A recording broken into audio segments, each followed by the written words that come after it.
Sa lilam ng nakaraan, may isang kwento ng tagumpay, kabiguan, at mga aral na tumatak sa kasaysayan.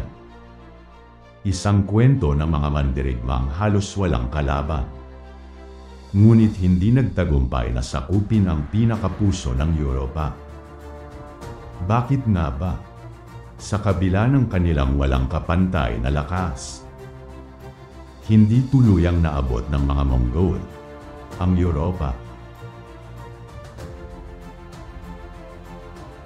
Sa bawat kwento, may saysay.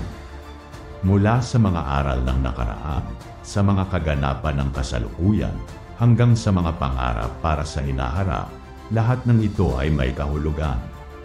Sama-sama nating tuklasin ang mga lihim ng kasaysayan, unawain ang mundo ngayon, at silipin ang hinaharap na maaaring magbago sa ating buhay. Halina't sumama sa isang paglalakbay ng pagkatuto at pagtuklas dito sa Saysay.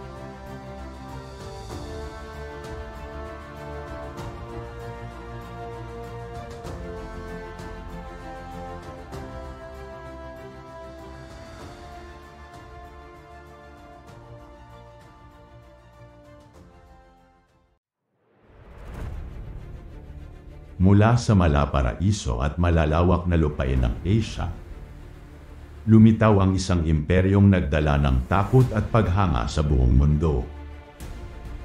Ang Imperyong Mongol.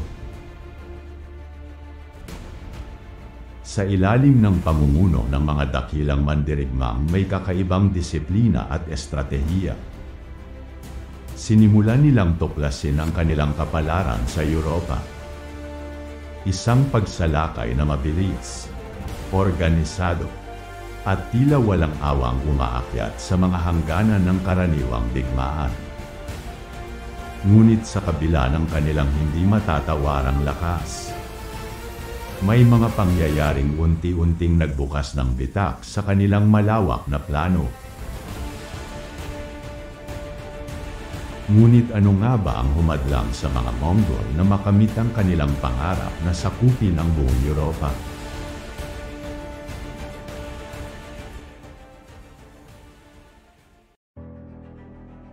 Hindi lamang ang lakas ng espada at bilis ng kabayo ang laban. Naroon din ang matatag na puwersa ng mga European na pinamunuan ng mga henyo sa estratehiya. Mula sa mga hari at pinuno tulad ni King Vila IV ng Hungary at iba pang mga lider na nag-alay ng kanilang lakas at talino. Nabuo ang isang koalisyon na handang ipaglaban ang kanilang lupain. Ang magulong klima, ang malalawak na kagubatan, at ang hindi inaasahang pagputok ng pagkakaisa ng mga bayan ang nagsilbing hadlang sa tuluyan nilang pananakop. Isang labanan ng isipan, estratehiya, at damdamin na humamon sa puwersa ng mga Mongol. Sa sentro ng Imperyong Mongol, namayagpag ang isa sa pinakakilalang pangalan. Si Ögedei Khan, ikatlong anak ni Genghis Khan. Isang lider na nagpatibay sa pundasyon ng kanyang imperyo sa pamamagitan ng matapang na mga kampanya at walang kapantay na estratehiya. Ngunit sa kabila ng kanyang tagumpay, dumating ang isang hindi inaasahang pangyayari. Ang bigla at malamlam na pagpanaw ni Ögedei Khan. Ang kanyang kamatayan ay nagdulot ng gulo at pag-aalinlangan sa linya ng pamumuno. Isang dagok na naging simula ng pagbago sa kapalaran ng imperyo at nagbigay daan sa isang hindi inaasahang pag-urong sa European campaign. Bago pa man sumapit ang kanyang huling sandali, ipinamalas ni Ögedei Khan ang matinding tagumpay sa pagpapalawi ng Mongol Empire. Ang kanyang mga kampanya ay nagdulot ng pagbabago sa mukha ng buong Eurasia. mula sa mga lungsod na dati ay nakatali sa tradisyonal na sistema, hanggang sa pag-usbong ng makabagong estratehiya sa pakikidigma. Ang kahusayan ng kanyang pamumuno ay nag-iwan ng bakas na hanggang sa ngayon ay nagbubukas ng pag-unawa sa paraan ng pamamahala at pag-oorganisa sa gitna ng kaguluhan. Subalit, maging ang pinakamalalakas na imperyo ay may hangganan. Ang biglaan at hindi inaasahang pagpanaw ni Ogedei Khan ay nagdulot ng isang malubhang bitak sa pagkakabuo ng Mongol Empire. Isang bitak na siyang naging dahilan ng pagkasira ng kanilang malawak na plano sa Europa. Ang estratehiya na dating isinasaalang-alang ang kanilang napakalawak na pananakop ay nauwi sa pag-aalinlangan at kaguluhan. Ang mga pundasyon ng disiplina at organisasyon ay hindi na naipagpatuloy. At ang buo nilang lakas ay napaghiwa-hiwalay ng sabayang pag-asa at pagdududa sa hinaharap.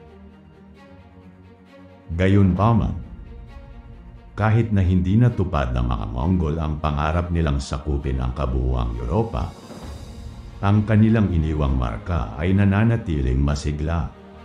Ang mga pag-oorganisa sa digmaan, ang kahusayan sa administrasyon, at ang malalim na epekto sa kultura at ekonomiya ay patuloy na pinag-aaralan at ipinagdiriwang.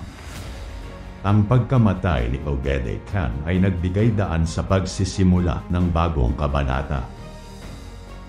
Isang paalala na ang kapangyarihan at tagumpay ay hindi lamang nasusukat sa bilang ng nasakop na teritoryo, kundi sa mga aral na ating natutunan mula sa kanilang karanasan. Ang kwentong ito ay hindi lamang tungkol sa isang imperyo na nanghangas maglakbay sa mga di mabilang na lupain. Ito ay paalaala na kahit ang pinakamalalaking ambisyon ay minamarka ng mga pagsubok. At ang tunay na lakas ay nasusukat hindi sa pagsakop, kundi sa kakayahang humanda sa pagbabago at matutunan mula sa bawat kabiguan.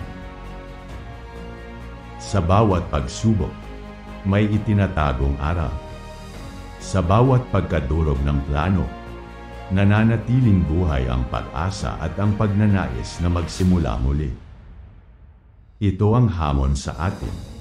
Maging handa, magkaisa, at pahalagahan ang bawat aral ng ating nakaraan.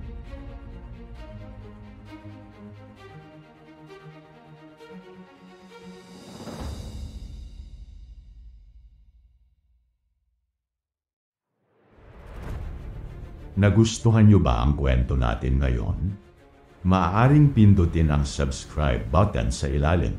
Please also like, share at pindutin ang bell icon para sa susunod na kwento natin. Magandang araw sa inyong lahat at ito ang Saysay.